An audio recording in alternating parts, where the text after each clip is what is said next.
We are now just over halfway through Pokemon Champions Regulation MA, and as the meta has developed and evolved, there's a fairly clear hierarchy when it comes to the best Pokemon. It's well known that Pokemon like Garchomp, Mega Floette, Mega Charizard Y, Basculegion and more are the cream of the crop when it comes to Regulation MA, and you will almost certainly see them all during any high ranking ladder session. Hi, I'm Bogner, I'm a Pokemon VGC player and I love to find creative and unusual ways to win against the top meta threats, and I have a high success rate in doing so. In this series, I want to highlight some of the most underrated and underutilized Pokemon in the current metagame. Pokemon that aren't quite getting the attention that they deserve and have a lot of potential in the meta despite not being significant parts of it. In this video, I'll be going over 10 non-meta Pokemon that you should be using in Regulation MA. This list is in no particular order and we'll go through why you should use the Pokemon in each entry, such as their move pools, favourable matchups into the meta, and more. If you enjoy this content, please remember to like, share, subscribe, all that good stuff, and let's get into the list.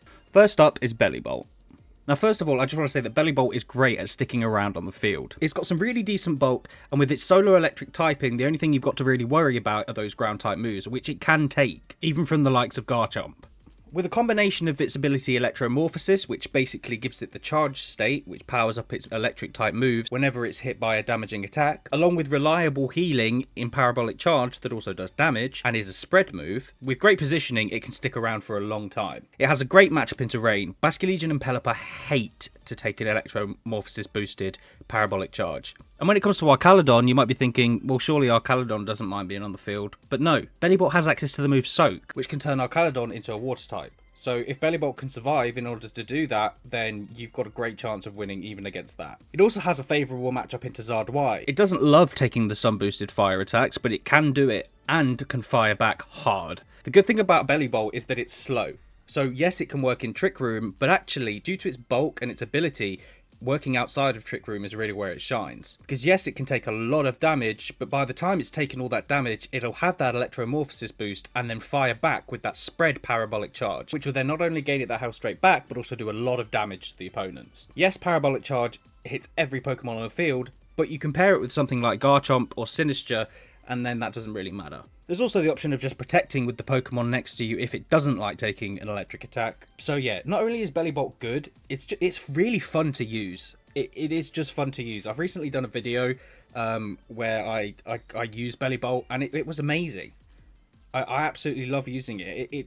It's so good and it catches a lot of people off guard. Not only is it good at sticking around, but it's also great at supporting your team. As I said earlier on, it has access to the move Soak, but it also has access to the following support, coverage, and utility moves: Muddy Water, Light Screen, Reflect, Slack Off, Thunder Wave, Toxic, Electro Web, Eerie Impulse, Acid Spray, and Rain Dance. So overall, Bellibolt is a great choice, and if you want to see a good team to use it on, go and check out my Bellibolt video. Next up is Mega Lopunny. Now, Mega Lopunny is really slept on. As I am recording this, unfortunately, Cybertron has just put out a video using Mega Lopunny, so I'm sure it's not going to be underrated anymore. But I'd already done this video idea, and I wanted Mega Lopunny in there, because when I use it, it's just so good. In fact, putting Mega Lopunny on my Bellibolt team really helped to make both mons shine. And it's a great enabler, as well as just a great offensive presence in general. It has the ability Scrappy, which one, makes it immune to Intimidate, which is huge, and two, enables it to hit ghost types with its stabs. It's one of the fastest mons in the metagame.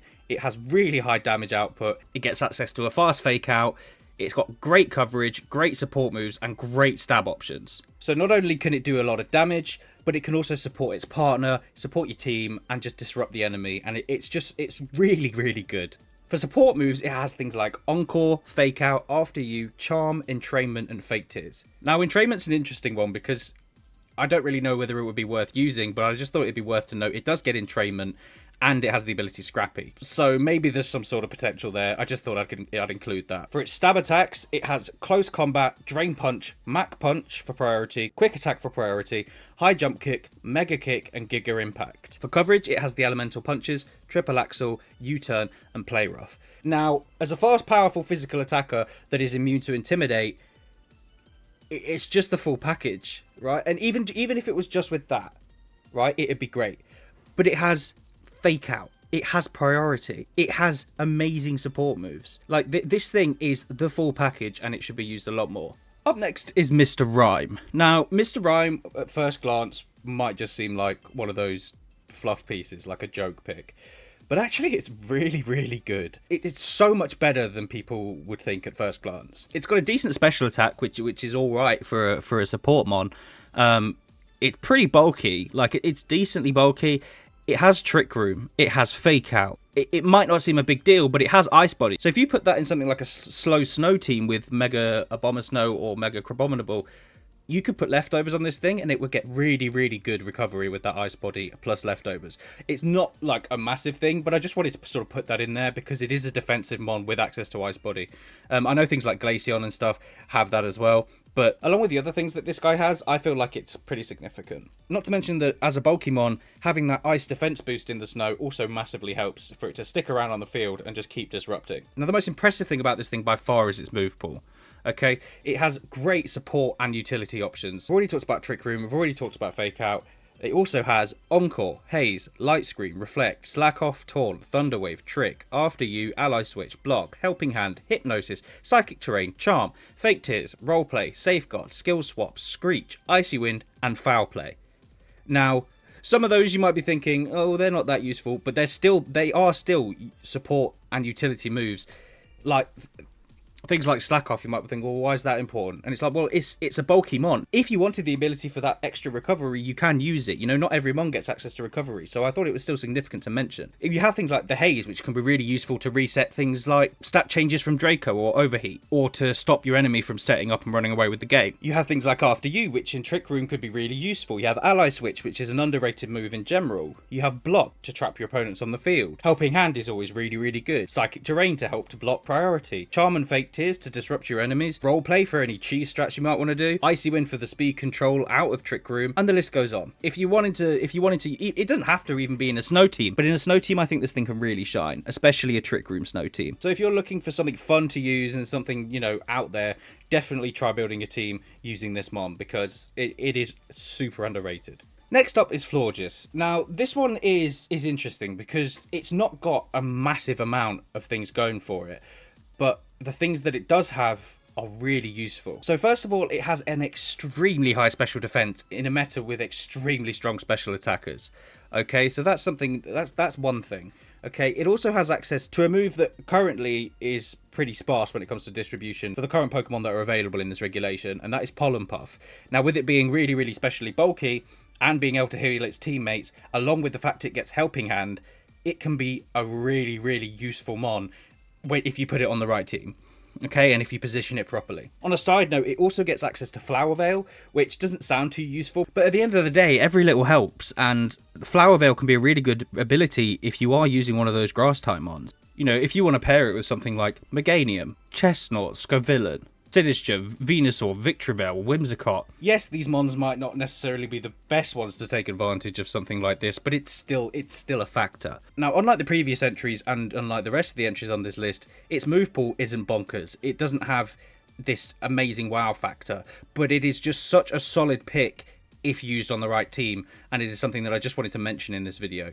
It can be an amazing enabler and a really, really, really solid piece of glue if you need it on the right team.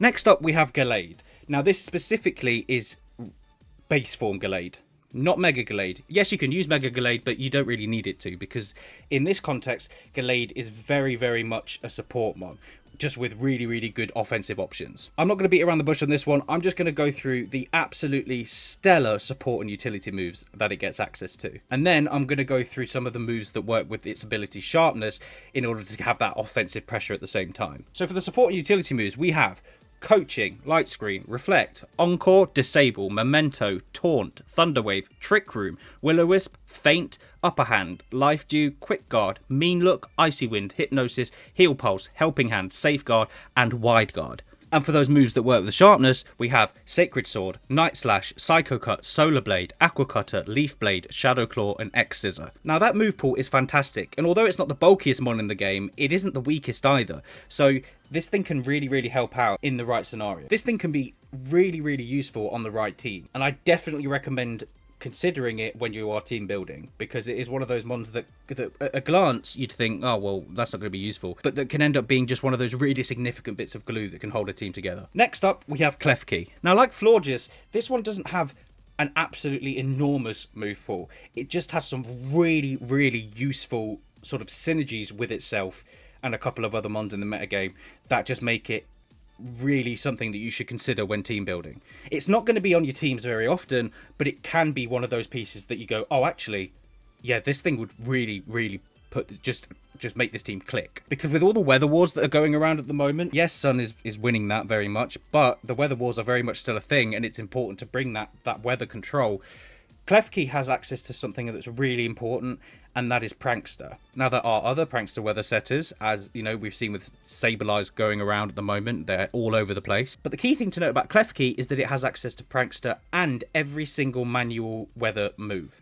Okay, all moves that set weather. So we've got Rain Dance, Sandstorm, and Sunny Day. It has access to all of those. So it is extremely versatile when it comes to that sort of thing. If you wanted it, if you really just wanted to, you could stick all three on there and have just the most confusing bit of weather war you've ever seen in your life. I wouldn't recommend that, but it'd be fun.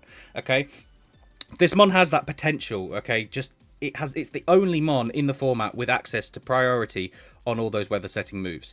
It also has one of the best defensive typings in the game in Steel and Fairy, which is definitely something. And before we go on to its support move pool, which is still very good, just not as extensive as some of the other ones on this list, it does also have access to Prankster Magnet Rise, which is very... Yes, it takes up a move slot, but if it's really important for you to remove that ground weakness, you can do that with that priority, which could be key. No pun intended. And to be honest, I think that the whole priority weather thing alone gives it its place on this list. But we're also, before we move on, going to go over its general support move pool. And bear in mind, this thing has Prankster, so it gets +1 priority to all of these. Those moves are Light Screen, Reflect, Thunderwave, Trick Room, Fairy Lock, Imprison, and Metal Sound. Next up on the list is Weird Ear. It has Intimidate. Okay, that's already makes it quite good.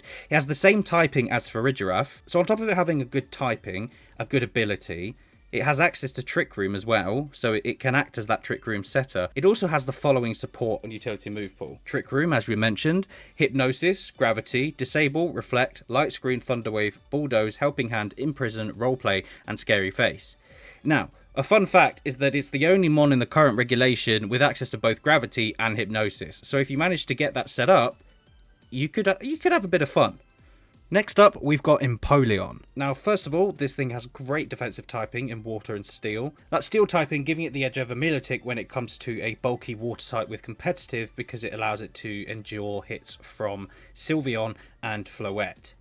As I just mentioned, it gets access to competitive, which is extremely useful in the current meta with all of these intimidators running around. It's a great way to punish them. It gets speed control with things like Icy Wind, Rock Tomb, and Bulldoze. It gets stab priority with Aquajet, given that this thing isn't really a physical attacker, especially with that competitive, but it's still extremely useful to have access to that stab priority either way. It has pivoting with Flip Turn. It also has recovery with Roost.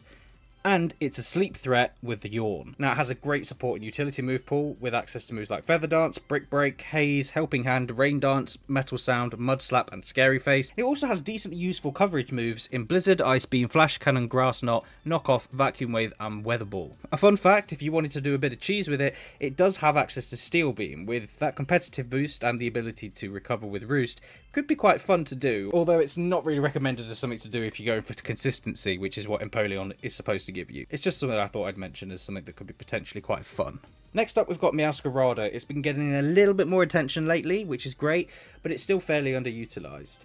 It's a great addition on more offensive teams. It has pivoting, and it is technically stab boosted if it gets that Protean boost with U-turn. It gets stab knockoff, it's really fast, hits really hard, and has a great offensive move pool. Keep in mind that Protean could turn any of these that aren't stab into stab. So it has access to Brick Break, Acrobatics, Flower Trick, Low Kick, Petal Blizzard, Play Rough, Quick Attack, Seed Bomb, Shadow Claw, Sucker Punch, Throat Chop, Thunder Punch, Trailblaze, Triple Axle, Grassy Glide, and Night Slash. And although it's primarily an offensive mon, it does have some notable utility options in things like Toxic Spikes, Taunt, Trick, and Pollen Puff. So if you're building a more offensive team and you're looking for something a little bit different, you should check out what Meowscarada has to offer.